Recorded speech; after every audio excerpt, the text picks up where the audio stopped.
আমার এলাকার কিছু হিন্দু, আমার এলাকার ওরা সকালবেলা আমার সাথে দেখা করবার আইছে। আমি বললাম, কে ভাই, তোমাকে বিরুদ্ধে ওয়াজ করছি নাকি? না হুজুর, আমরা আপনার দলত ভর্তি হব। আমি বললাম, পাগলা, তোরা হিন্দু, আমরা মুসলমান। না হুজুর, আপনাকে জামাতের আমি এত সুন্দর বক্তব্য দিছে হুজুর, এটা শোনা মনে হচ্ছে আল্লাহর কোরআন যখন বাংলাদেশে চালু হবে প্রত্যেক ধর্মের মানুষেরা সমান সুযোগ পাবে। সুবহানাল্লাহ। দেখছেন, হিন্দুরা পর্যন্ত আল্লাহর কোরআনের দলে ভর্তি হওয়ার চাই।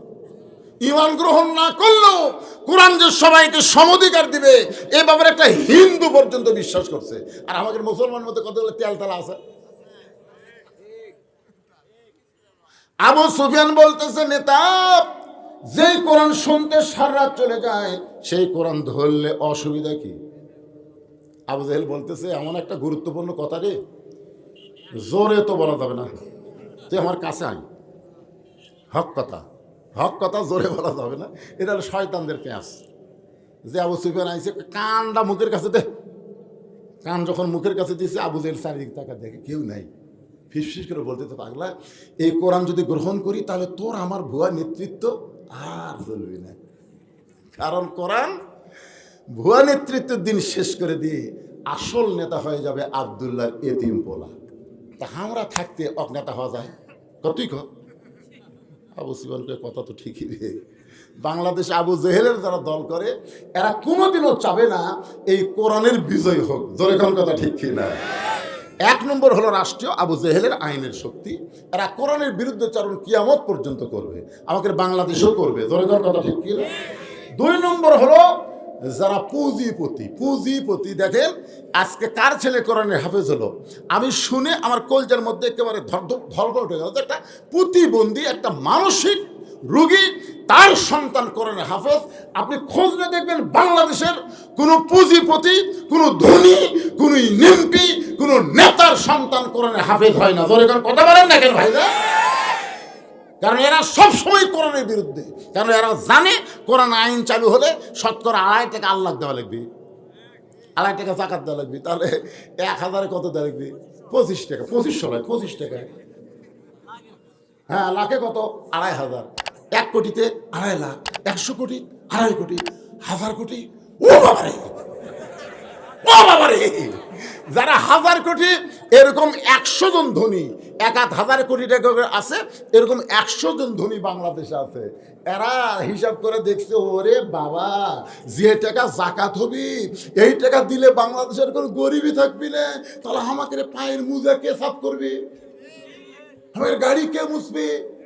এই জন্য পুঁজিপতি যারা, এরা আল্লাহর কোরআন দিয়ে বাংলাদেশ চলুক এটা কোনোদিনও চাবে না। জোরে কান কথা ঠিক না?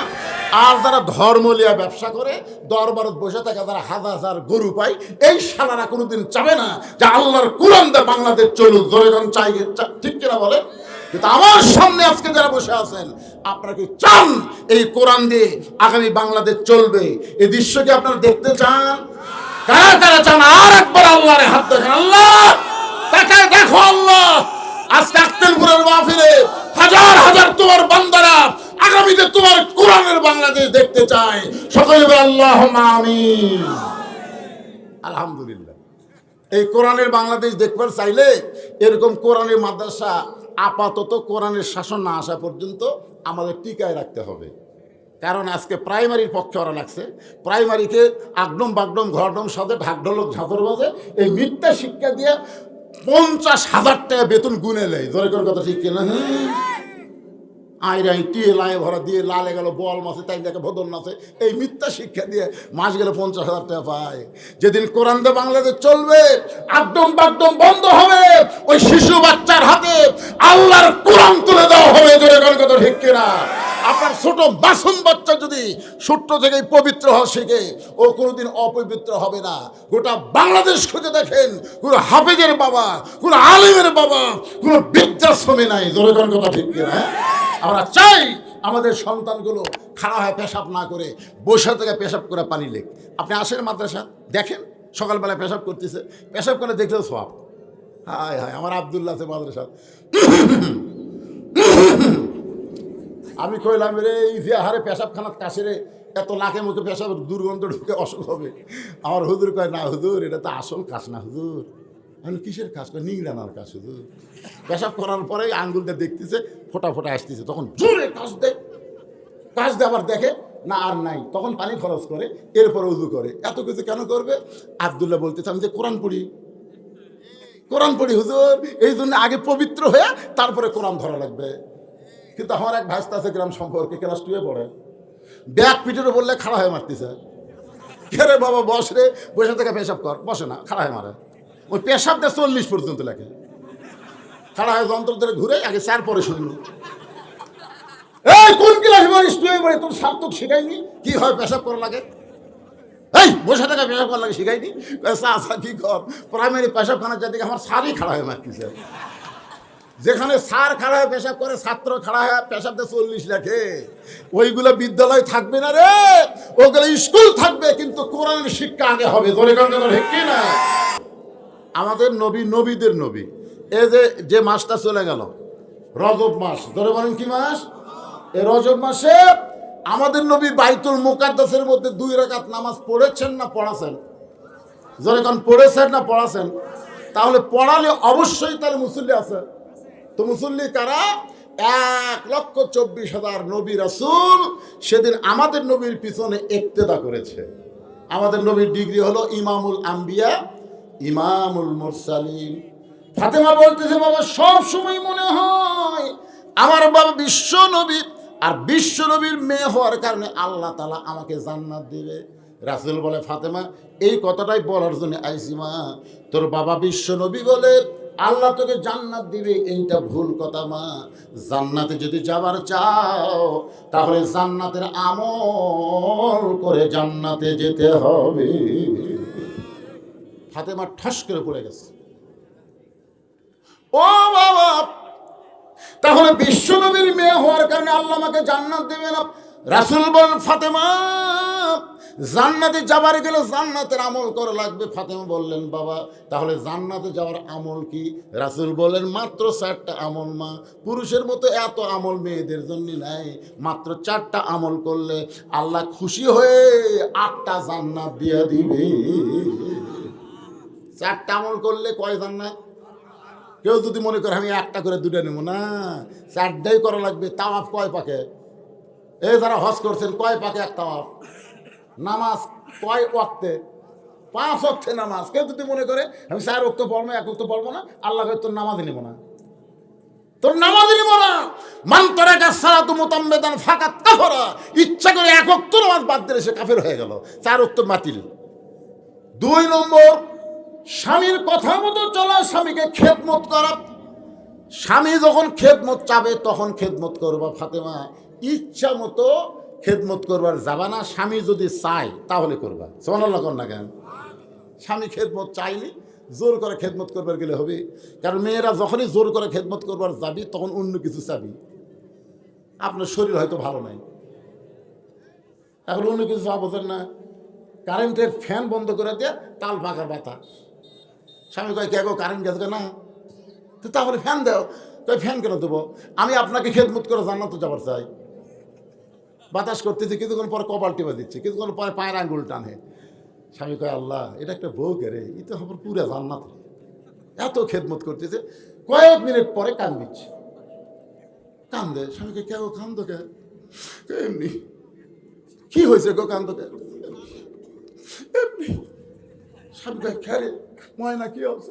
ময়না তুমি আমার কথা শুনবে তাই কান্দে যাওয়া দেখি। স্বামী কয়, শুনবো না মানে কম কি জন্য কান্দ?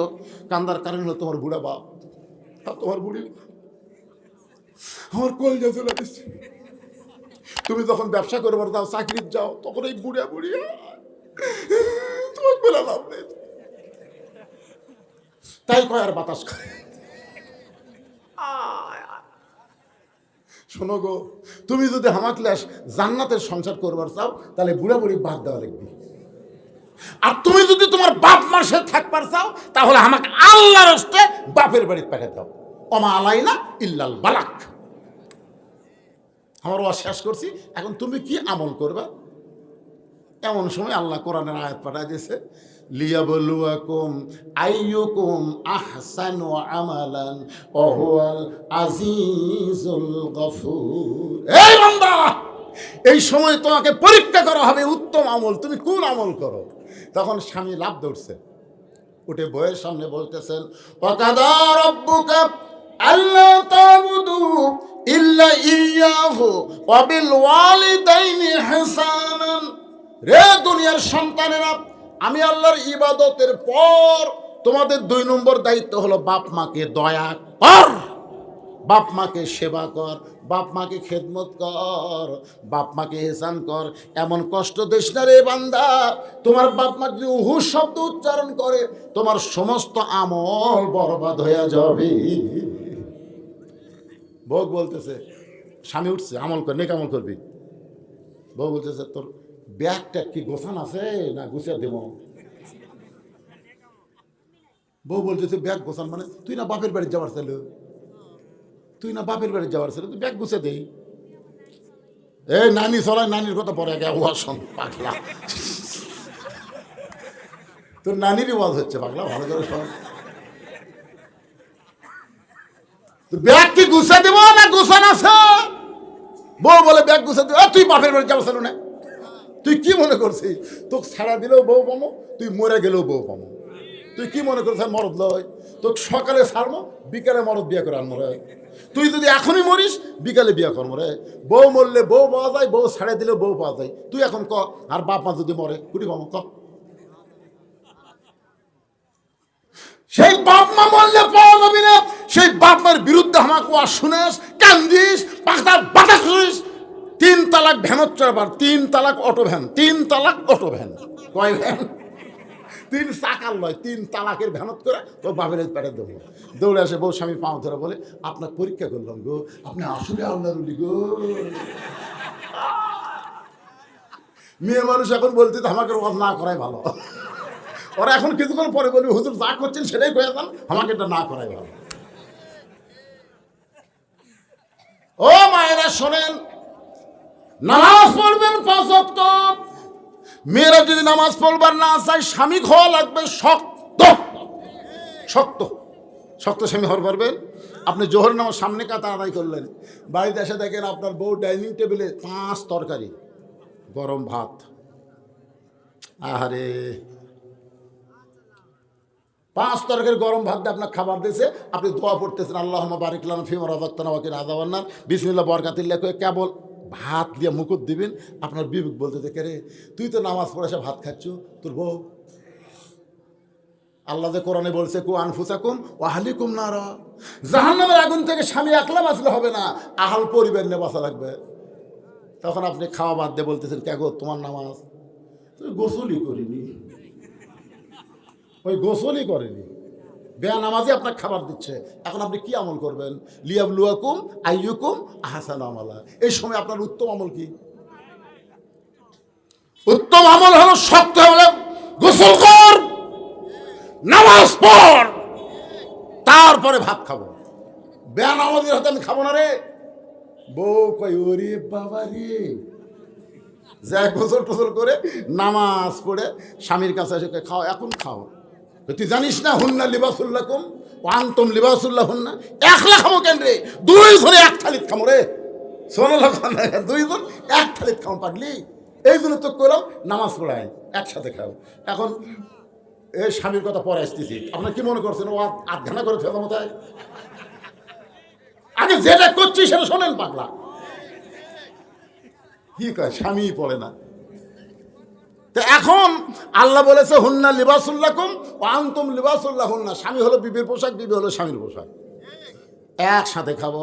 এখন স্বামী লোকমা তুলে বউয়ের মুখে দেয়, বউ কাঁটা বেছে স্বামীর সামনে দেয়। একজন মাছ বাসে, একজন ভাত তুলে দেয়, 2 জনে একসাথে খায়। ফেরেশতাকে আল্লাহ খবর কি? আল্লাহ বলে, স্বামী স্ত্রী দুটাই জান্নাতি।